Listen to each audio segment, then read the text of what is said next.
तुम्हारा अन्नदाता। पग पग पर है संग तुम्हारे अन्नदाता। लहू किसानों का बन के पसीना सींचता है धरती का सीना। मेहनत का तेरी हक दिलवाने, नई तकनीक नई खोज बताने। पशुधन को गुणवान बनाना, पौध सुरक्षा को सिखलाना, खेती के सब गुर समझाने, भारत का सरताज बनाने। आठों पहर है संग तुम्हारे अन्नदाता अन्नदाता।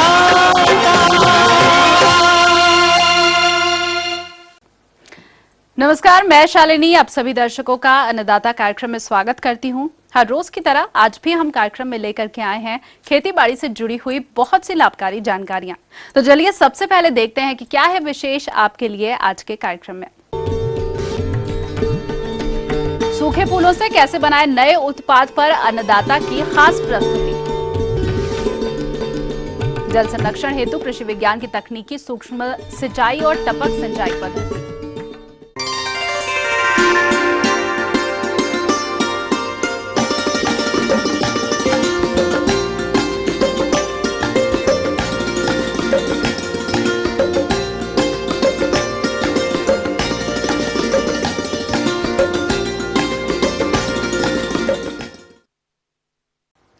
फूलों की सुंदरता को काफी समय तक बरकरार रख पाना संभव नहीं है।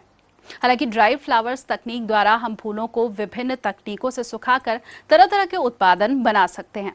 किसान भाइयों, फूलों को सुखाकर कैसे बनाए नए उत्पाद जिससे आपको अच्छी आमदनी प्राप्त हो सके, इसी विषय पर विस्तार पूर्वक जानकारी दे रही हैं डॉक्टर यशवंतराव परमार, उद्यानिकी एवं वानिकी विश्वविद्यालय नौणी सोलन की एक वैज्ञानिका डॉक्टर भारती कश्यप।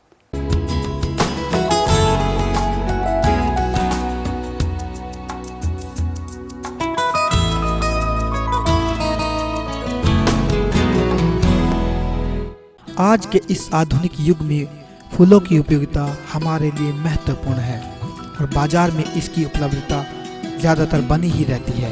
परंतु कभी कभी बाजार में फूलों की उपलब्धता इतनी अधिक हो जाती है कि हमारे किसान भाइयों को अच्छी आय प्राप्त नहीं हो पाती और उनका उत्पादन या तो खराब हो जाता है या फिर सूख जाता है। परंतु किसान भाइयों, साल 2012 में ministry of science and technology द्वारा सूखे फूलों से नए उत्पाद बनाने पर एक परियोजना शुरू की गई है, जिसकी विस्तार पूर्वक जानकारी दे रहे हैं डॉक्टर यशवंतराव परमार, उद्यानिक एवं वानिकी विश्वविद्यालय नौनी सोलन के विभाग अध्यक्ष डॉक्टर YC गुप्ता। यह परियोजना भारत सरकार के ministry of science and technology के द्वारा अंतर्गत दी गई है। वर्ष 2012 में हमारे वैज्ञानिक डॉक्टर भारती कश्यप, जो कि इसकी मुख्य वैज्ञानिक है, और उसके साथ और 2 सहायक वैज्ञानिक इसमें काम कर रहे हैं। इसमें हम ड्राई फ्लावर्स, फोलिएज और पेड़ पौधों के कुछ भी हिस्सों को हम उनमें वैल्यू एडिशन करते हैं, जिससे कि जैसे कोई शुष्क फूल बिना रंग वाला है उसमें रंग करते हैं, और जो भी रंग किए जा रहे हैं वो प्राकृतिक कलर हैं, और साथ साथ में उनको हम तरह तरह के डिज़ाइन दे के उनमें गुणवत्ता बढ़ा के उस प्रोडक्ट को लोगों तक पहुंचाने की कोशिश कर रहे हैं, जिससे कि जो बेरोजगार युवक और युवतियां इस क्षेत्र में भी भाग लें। और इसके अंतर्गत इस परियोजना में जो कमज़ोर वर्ग के लोग हैं उनको यहाँ हम प्रशिक्षित कर रहे हैं, जिससे कि उनकी जीवन यापका का यह साधन बने। फूलों की सुंदरता को काफी समय तक बरकरार रख पाना संभव नहीं है। हालांकि ड्राई फ्लावर्स तकनीक द्वारा हम फूलों को विभिन्न तकनीकों से सुखाकर तरह तरह के उत्पाद बना सकते हैं। आज हम देखें तो विश्व भर में भारत से 70% ड्राई फ्लावर्स का निर्यात किया जा रहा है, जबकि भारत में इसे इतना महत्व नहीं दिया जा रहा। इसी को देखते हुए विभाग द्वारा एक प्रोजेक्ट के तहत सुखाई जाने वाली विभिन्न तरह की फसलों को अलग अलग विधियों द्वारा सुखाकर कई मूल्यवर्धित उत्पाद जैसे greeting cards, file covers, flower arrangement, potpourri व अन्य कई आकर्षक उत्पाद बनाए जा रहे हैं। इस विषय पर पूर्ण जानकारी दे रही हैं डॉक्टर यशवंत राव परमार, औद्यानिक एवं वानिकी विश्वविद्यालय सौंदर्य विभाग की वैज्ञानिका डॉक्टर भारती कश्यप। फूलों को सुखाने के लिए बहुत सारी व्यावसायिक फसलें हैं, जैसे paper flower, Bracteantha, statice, Lagurus, Briza, Bromus, hydrangea इत्यादि। ये सारी वही फसलें हैं जिन्हें आपने देखा विभिन्न प्रकार के उत्पादों में हम प्रयोग कर रहे हैं। इन्हें आप सीधा भी इस्तेमाल कर सकते हैं और विभिन्न तरह से रंग प्रदान करके भी इस्तेमाल कर सकते हैं। इसमें ड्राइड फ्लावर्स के लिए जो इस्तेमाल हो रही हैं चीज़ें, उसमें ना सिर्फ कमर्शियल क्रॉप्स है, बल्कि आपके वनों घाटियों में बहुत सारी इस तरह की घास है, फर्न है, कोन इत्यादि हैं, जिन्हें हम कश्तियाँ भी कहते हैं, उसका भी आप इस्तेमाल कर सकते हैं। फूलों को सुखाने की वैसे तो बहुत सारी विधियाँ हैं, उनमें से प्रेस ड्राइंग एक है। प्रेस ड्राइंग के लिए हमें इस तरह की हर्बेरियम प्रेस चाहिए होती है, जो कि लकड़ी के दो अलग अलग फट्टे हैं। प्रेस ड्राइंग के लिए जो भी आपको फूल या पत्ते सुखाने हैं, पहले उन्हें इस तरह से अच्छी तरह से ब्लॉटिंग शीट पे डाल देते हैं, फिर इसे हर्बेरियम प्रेस पर रखते हैं। इसके बाद और ब्लॉटिंग शीट लगाते हैं ताकि इसकी नमी इसमें अच्छी तरह से समा जाए, और उसके बाद हर्बेरियम प्रेस को बंद कर देते हैं और लगभग 1 सप्ताह के लिए हम इसे बंद करते हैं, लेकिन बीच में खोल के देख लेते हैं ताकि कोई भी पौधे में या फूल में कोई फंगस इत्यादि ना लगे, और लगभग 1 हफ्ते बाद ये फूल सूख जाएंगे। फूलों को सुखाने की एक और अत्यंत ही सरल विधि है हवा में सुखाना या एयर ड्राइंग। इस विधि के लिए हमें इस तरह का एक हैंगर चाहिए होता है, जिसमें हम बीच में रस्सी बांध देते हैं और फूलों को इस पे लटका देते हैं। इस विधि के लिए वही फूल उपयुक्त हैं जिनकी पत्तियां काफी सख्त होती हैं। इसके अतिरिक्त इसमें आप विभिन्न तरह की घास भी सुखा सकते हैं। लगभग 10 या 15 दिन के अंदर ये इस तरह से गुच्छे में ये घास सूख जाती हैं। जैसा कि आप देख ही रहे हैं, एयर ड्राइंग विधि द्वारा हमने ये अलग अलग तरह की लेगुरस, ब्रीजा और ब्रोमस घास को सुखा दिया है, और इस तरह से आप इस घास को काफ़ी महीनों तक सुरक्षित रख सकते हैं। इसके बाद अगर आप चाहें तो इनको अलग अलग तरह से डाई या रंग भी प्रदान कर सकते हैं। फूलों को सुखाने की एक नवीनतम विधि का नाम है माइक्रोवेव ड्राइंग। इस विधि द्वारा फूलों का रंग बहुत ही सुरक्षित रहता है और बहुत ही कम समय में फूल सूख जाते हैं, लेकिन इसके लिए हमें स्पेशली डेसिकेंट की आवश्यकता होती है, जो कि केमिकल्स होते हैं जिसके अंदर दबा के हम फूलों को सुखाते हैं। जैसा कि आप देख ही रहे हैं, ये हमारे पास सिलिका जेल है, इसके अंदर हम अलग अलग तरह के फूलों को डाल रहे हैं। इसके पश्चात हम माइक्रोवेव के इस बर्तन को, जिसमें कि हमने फूलों को दबाया है, माइक्रोवेव में 2 या 3 मिनट के लिए सुखाने के लिए डाल देते हैं।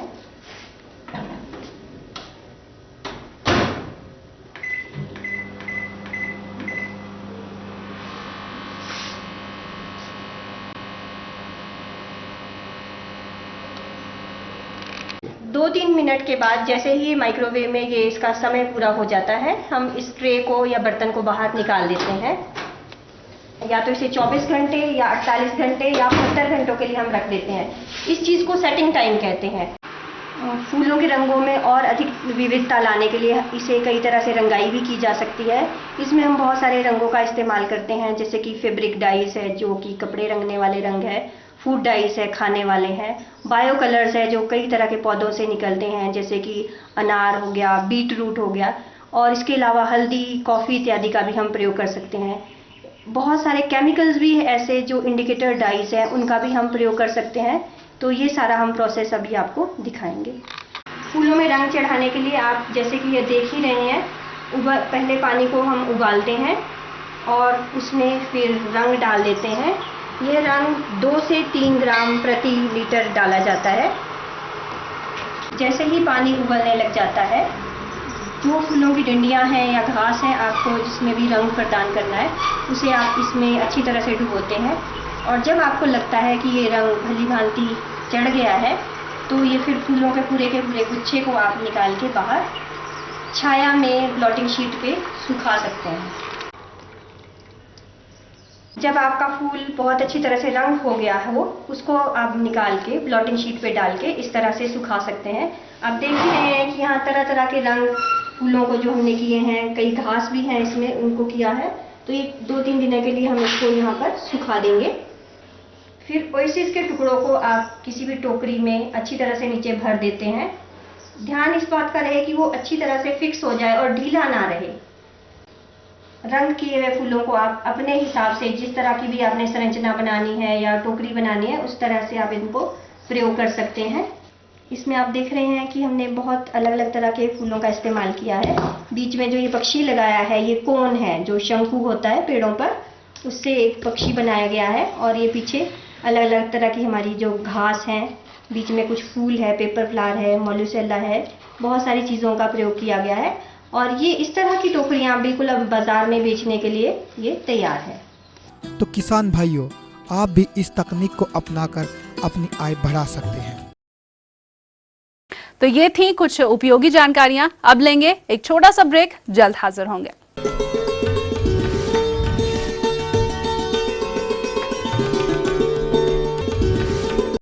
जिंदगी गुजर जाती है लेकिन फाइल आगे नहीं बढ़ती। नल प्यासे हैं, बिल आता है, बिजली नहीं, सड़क भी ढूंढनी पड़ती है। ऐसे होती है नारी की पूजा। कुछ तो सिर्फ मतलब का मसाला खोजते हैं।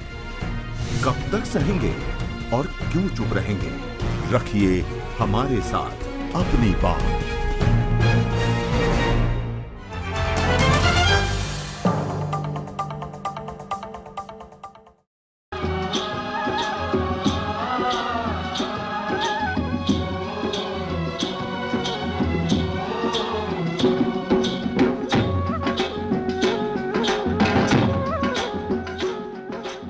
ब्रेक के बाद एक बार फिर से आप सभी दर्शकों का अन्नदाता कार्यक्रम में स्वागत है। बढ़ते हैं अगली प्रस्तुति की ओर।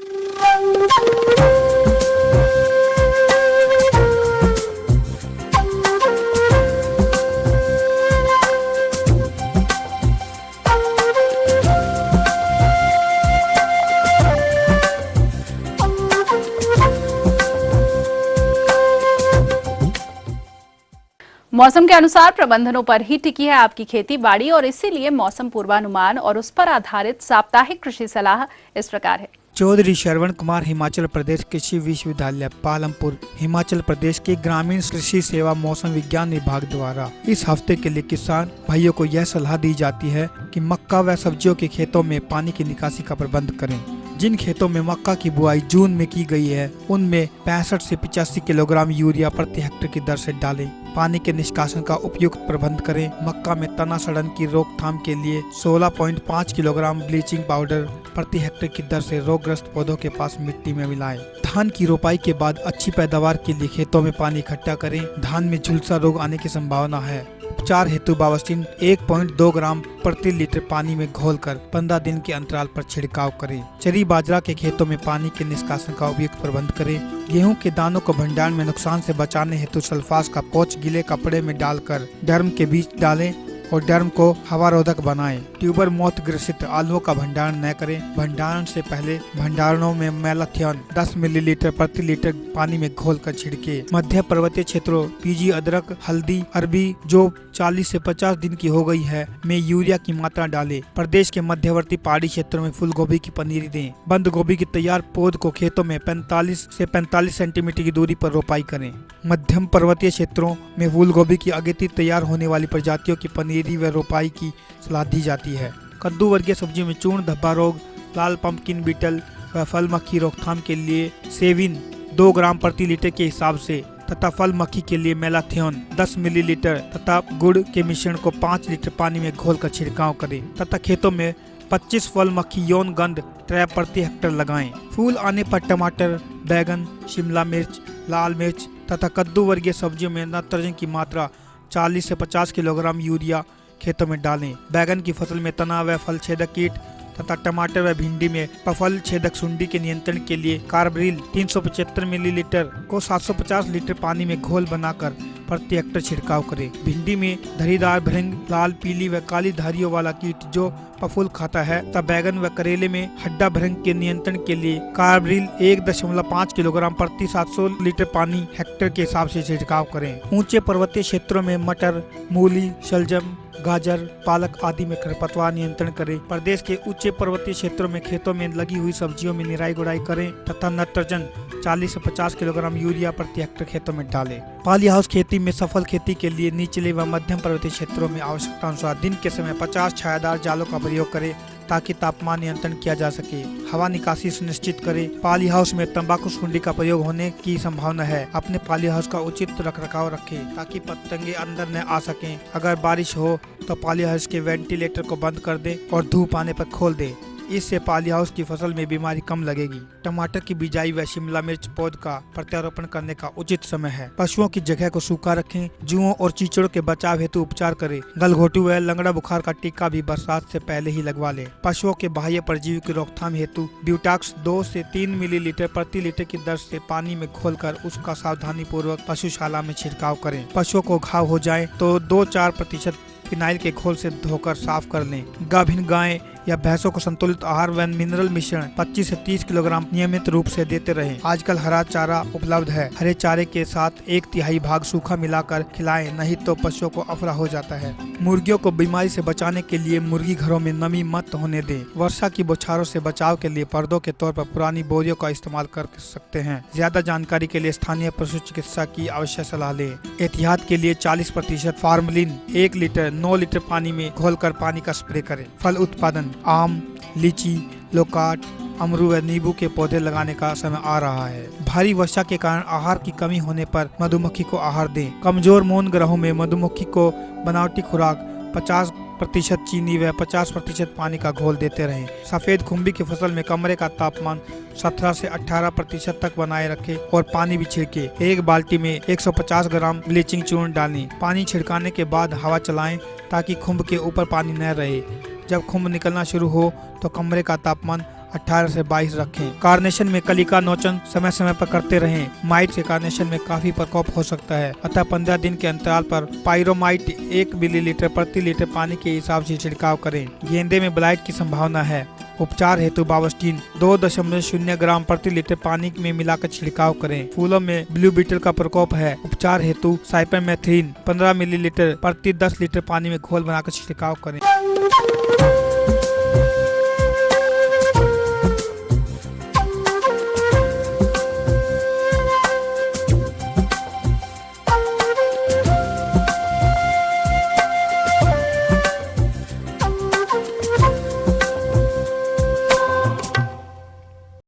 जल ही जीवन है। सबसे अधिक जल का उपयोग सिंचाई जल के रूप में किया जाता है। अधिकतर किसान सिंचाई की बहाव विधि को अपनाते हैं। इसमें 80% जल तो बर्बाद ही हो जाता है, साथ ही उत्पादन भी ज्यादा नहीं मिल पाता है। ऐसे में आवश्यकता है कि सिंचाई की सूक्ष्म तकनीकों को किसान अपने खेतों पर अपनाएं। तो आइए इस विषय पर विस्तृत जानकारी लेते हैं एक विषय विशेषज्ञ डॉक्टर AK सिंह से। किसान भाइयों, जैसा कि आप जानते हैं कि मनुष्य को पानी का वरदान मिला हुआ है, लेकिन ना तो ये मुफ्त में है और ना ही अनादि रूप से आप इसको जो है कि लगातार प्रयोग करते रहें और इसका जो है पानी खत्म ना हो। लगातार आप देख रहे हैं कि अत्यधिक पानी के दोहन की वजह से हमारा जो जल स्रोत हैं उनमें पानी की लगातार कमी होती जा रही है।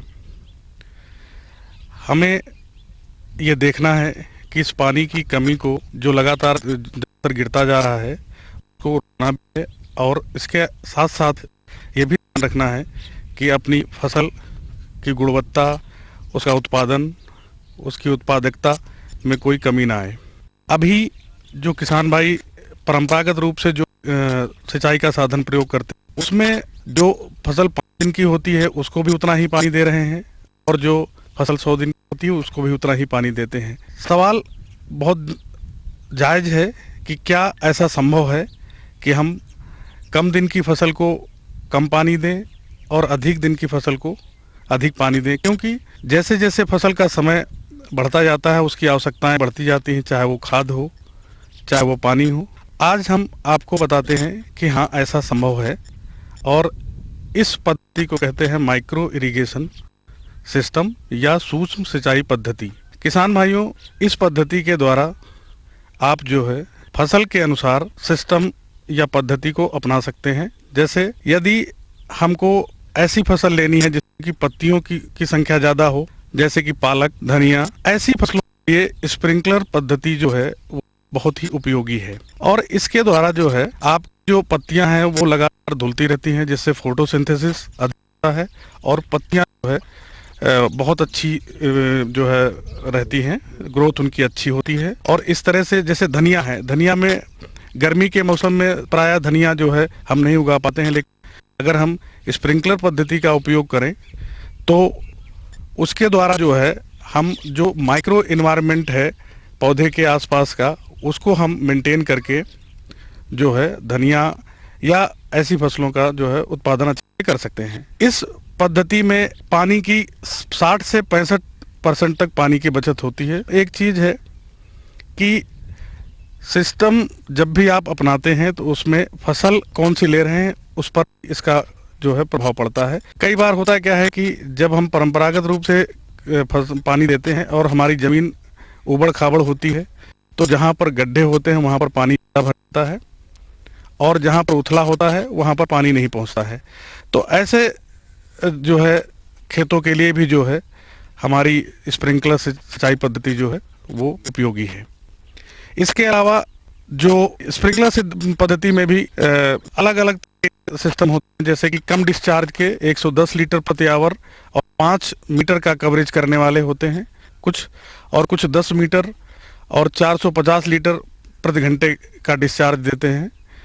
इसके अलावा जैसे गन्ना है, गेहूं है, सघन पद्धतियों वाली फसलें हैं, उनके लिए रेनगन सिंचाई पद्धति भी, लार्ज वॉल्यूम स्प्रिंकलर भी कह सकते हैं इसको, और इसके द्वारा जो है बड़ी फसलों में जो है इसकी जो मारक क्षमता होती है वो तकरीबन 1 एकड़ तक जो है एक बार में सिंचाई करने की क्षमता होती है इसके द्वारा। ये ऐसी फसलें जो कैश क्रॉप के रूप में, जैसे कि आप सब्जियों की खेती करते हैं, जैसे मटर है, टमाटर है, मिर्च है, तरबूज है, कुकर बिट्स में जितनी भी सब्जियां हैं सभी में ड्रिप सिंचाई पद्धति से बहुत ही होगा, क्योंकि ऐसी फसलें दूर दूर लगाई जाती हैं और जहां पर जड़ क्षेत्र होता है सिर्फ हमें पानी की आवश्यकता वहीं होती है, अन्यत्र क्षेत्र में पानी की आवश्यकता नहीं होती है।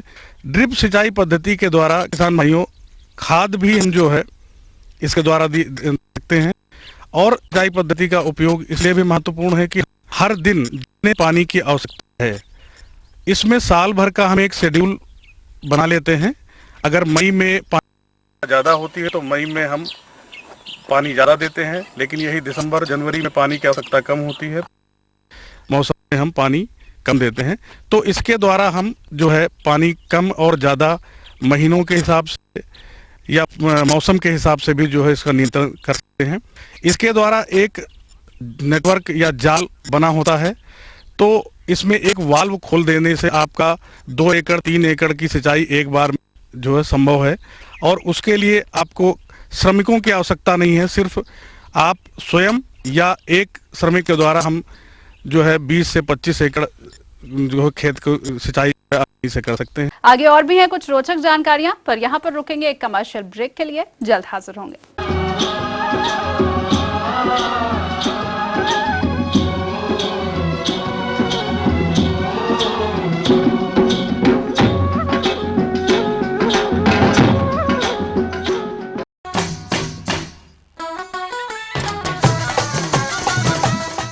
बात हरियाणा की, न्याणा की, स्याणा की, गांव की हो या शहर की, मंत्री की हो या संतरी की, हर छोटी बड़ी खबर देखिए आपकी अपनी बोली में। देखिए मारी बोली मारी खबर हर रोज शाम 6 बजे।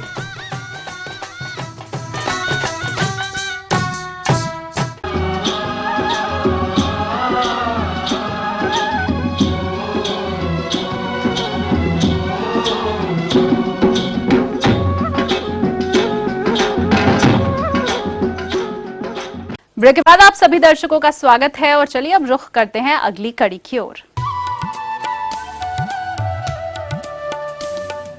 अन्नदाता हेल्पलाइन निशुल्क फोन संपर्क सेवा के माध्यम से आपके द्वारा पूछे गए प्रश्नों में से एक या फिर 2 महत्वपूर्ण प्रश्नों को हम अपने कार्यक्रम में शामिल करते हैं, और इसी के तहत आज का चयनित प्रश्न और उसका जवाब इस प्रकार है। किसान भाइयों, जैसा कि आप देख रहे हैं कि मसाले वाली फसलों में हल्दी एक प्रमुख फसल है।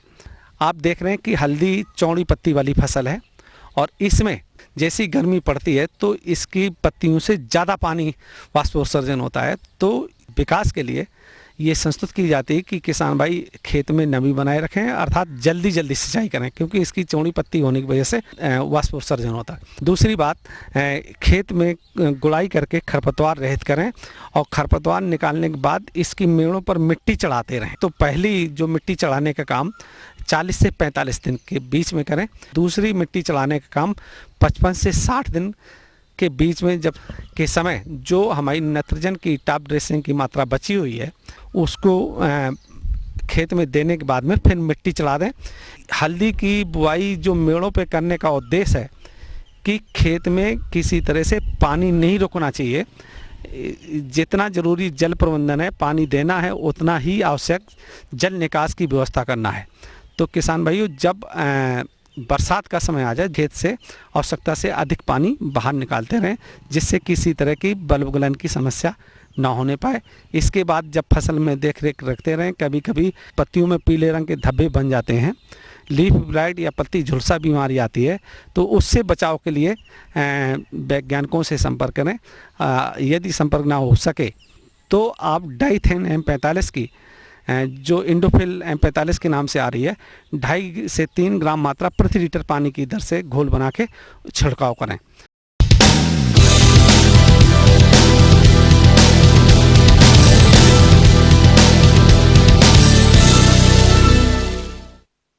राज्य की विभिन्न मंडियों में कृषि उत्पादों के चढ़ते उतरते बाजार भाव की संक्षिप्त जानकारी इस प्रकार है।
और आइए अब देखते हैं कल दिखाए जाने वाले कार्यक्रम की मुख्य झलकियां।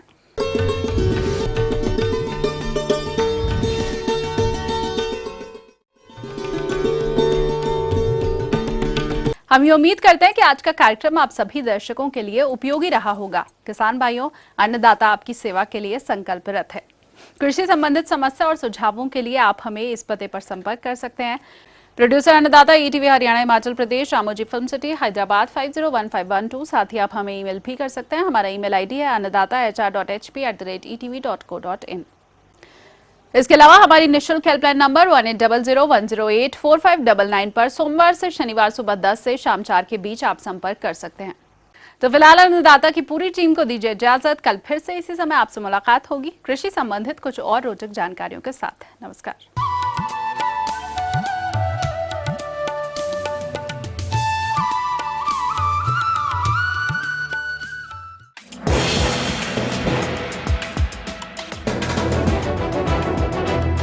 आप देख रहे हैं ETV न्यूज हरियाणा हिमाचल प्रदेश, खबर ही जीवन है।